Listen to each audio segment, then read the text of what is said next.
You ask Tiger to solve. This deals with linear equations with one unknown. The final result is m equals 7. Let's solve it step by step. Simplify the expression. Simplify the arithmetic. Group all constants on the right side of the equation. Add 35 to both sides. Simplify the arithmetic.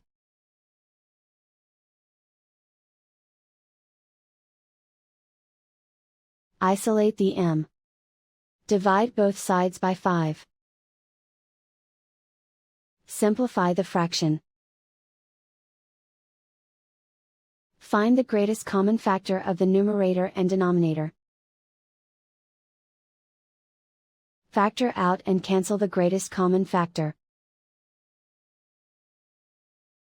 And so the final result is m equals 7.